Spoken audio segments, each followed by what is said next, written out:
Bismillahirrahmanirrahim. Assalamualaikum warahmatullahi wabarakatuh. Alhamdulillahi rabbil alamin. Salatu wassalamu ala Muhammadin rasulil karimi wa ala alihi wa sahbihi ajma'in. Puji dan syukur kita panjatkan kepada Allah subhanahu wa ta'ala dengan kasih dan sayangnya dalam segenap kehidupan kita. Maka sudah selayaknya kita sebagai hamba Allah yang lemah untuk senantiasa bersyukur kepada Allah dengan cara menjalankan segala perintahnya dan menjauhi segala larangannya. Selawat berangkaikan salam kepada baginda Rasulullah Muhammad SAW.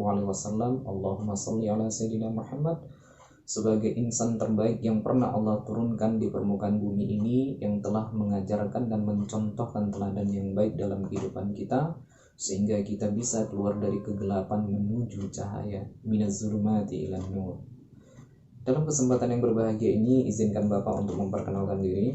Nama Bapak adalah Doni Arif MA, pengasuh mata pelajaran pendidikan agama Islam selama 1 semester kepada para anak didik.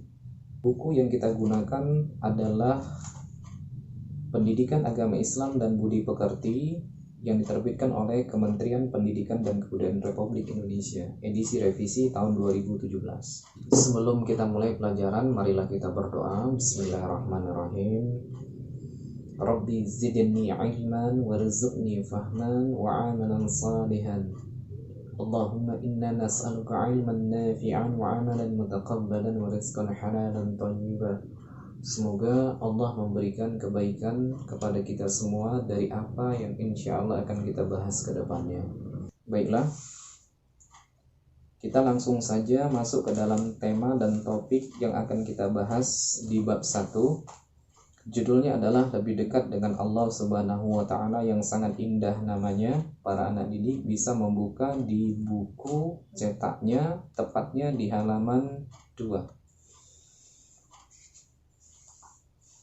Adapun tujuan dari pembelajaran pada bab 1 ini adalah, yang pertama, para anak didik akan diperkenalkan dalil atau dasar pengenalan kepada Allah berdasarkan Al-Quran dan berdasarkan pendekatan rasionalitas atau akal. Kemudian yang kedua, para anak didik juga nanti bisa mengetahui dan mengenal nama-nama yang indah yang dimiliki oleh Allah Subhanahu wa Ta'ala. Yang ketiga adalah anak didik bisa merasakan dan memaknai sesuatu yang bermanfaat dalam kehidupan berdasarkan nama-nama yang indah yang dimiliki oleh Allah Subhanahu wa Ta'ala tersebut. Pembahasan pertama yaitu tentang iman kepada Allah Subhanahu wa Ta'ala. Sebelum kita eksplorasi lebih dalam, maka Bapak akan menjelaskan pengertian iman terlebih dahulu. Iman itu berasal dari bahasa Arab. Secara bahasa, iman adalah tasdik, yaitu membenarkan. Secara istilah, iman itu adalah sesuatu yang dibenarkan di dalam hati, diucapkan dengan lisan, dan dilakukan dengan perbuatan. Itulah yang dimaksud dengan iman. Iman itu sesuatu yang tidak terlihat, kekuatannya luar biasa, bisa menghasilkan perbuatan-perbuatan baik berdasarkan dorongan-dorongan yang tidak kelihatan. Disitulah wilayah iman. Sehingga iman itu tidak bisa disentuh, tapi iman itu bisa dirasakan. Maka tidak mengherankan di dalam Islam, ajaran yang paling utama itu adalah mengokohkan dan mengikrarkan iman. Iman itu terbagi kepada 6 bagian yang sering disebut dengan rukun iman. Maka rukun iman yang pertama itu adalah iman kepada Allah Subhanahu wa Ta'ala. Yang kedua adalah iman kepada malaikat Allah Subhanahu wa Ta'ala. Yang ketiga adalah iman kepada kitab Allah Subhanahu wa Ta'ala. Yang keempat adalah iman kepada Rasul Allah Subhanahu wa Ta'ala. Yang kelima adalah iman kepada hari kiamat. Dan yang keenam adalah iman kepada qada dan qadar Allah Subhanahu wa Ta'ala. Nah, dalam hal ini kita akan membahas rukun iman yang pertama, yaitu iman kepada Allah Subhanahu wa Ta'ala. Secara sederhana, iman kepada Allah Subhanahu wa Ta'ala itu adalah meyakini dengan sepenuh hati tentang keberadaan Allah Subhanahu wa Ta'ala sebagai Tuhan yang esa, bukan Tuhan yang satu. Karena 1 itu memiliki kemungkinan untuk berbilang menjadi 2, 3, dan 4. Misal menggunakan istilah yang lebih tinggi dari 1, yaitu Esa. Sehingga kita bisa melihat perbandingan di dalam Quran surah Al-Ikhlas, Qul huwallahu ahad. Katakanlah bahwa Allah itu adalah Tuhan yang Esa. Esa itu sesuatu yang tidak bisa dibagi-bagi lagi, sesuatu yang tidak pernah bisa dipecah-pecah lagi. Itulah yang dimaksud dengan kalimat Esa. Dalil tentang iman kepada Allah, maka para anak didik bisa melihatnya di halaman 4 dalam Quran surah An-Nisa surah 4 ayat 136. Coba dilihat sama-sama dan baca. Bismillahirrahmanirrahim. Ya ayyuhalladzina amanu aminu billahi wa rasulihi wal kitabil ladzi نزل على رسوله والكتاب الذي أنزل من قبل ومن يكفر بالله وملائكته وكتبه ورسله واليوم الآخر فقد ضل ضلالا بعيدا. Artinya, wahai orang-orang yang beriman, tetaplah beriman kepada Allah.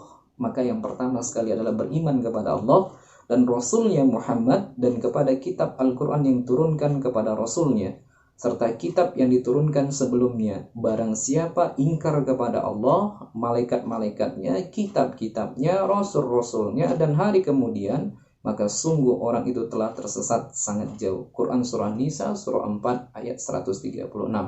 Dengan demikian, syarat untuk menjadi Islam itu adalah beriman kepada Allah Subhanahu wa Ta'ala, yang nantinya akan dikembangkan menjadi kesetiaan dalam menjalankan segala perintahnya dan menjauhi segala larangannya. Pembahasan berikutnya adalah tentang nama-nama yang indah bagi Allah Subhanahu wa Ta'ala yang dikenal dengan Asmaul Husna. Tersusun dari 2 suku kata, Asma yang artinya nama, Husna yang artinya adalah baik. Nama-nama yang baik bagi Allah Subhanahu wa Ta'ala. Secara sederhana, segala sesuatu itu membutuhkan nama untuk menegaskan identitasnya. Tanpa nama, maka seseorang itu tidak pernah akan dikenal. Demikian juga halnya Tuhan. Ketika Tuhan memperkenalkan namanya, tujuannya adalah supaya Tuhan itu dikenal oleh makhluknya atau yang diciptakannya.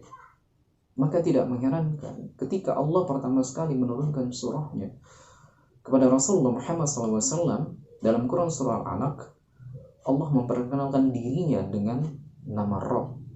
Iqra bismi rabbikal ladzi khalaq. Karena Allah lah memperkenalkan namanya kepada kita, maka kita bisa mengenal siapa Tuhan kita. Begitulah pentingnya arti sebuah nama. Kita akan menjelaskan beberapa nama-nama yang indah bagi Allah sesuai dengan panduan yang terdapat di dalam buku. Yang pertama itu nama Allah itu adalah Al-Alim. Al-Alim itu artinya Allah Maha Mengetahui.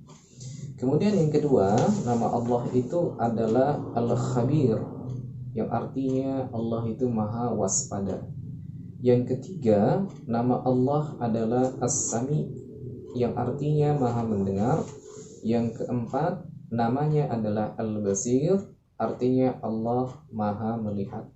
Insya Allah pada video pembelajaran yang berikutnya kita akan menjelaskan hikmah yang terkandung di balik nama-nama Allah yang sudah disebutkan tadi dalam kehidupan kita. Semoga memberikan manfaat. Assalamualaikum warahmatullahi wabarakatuh.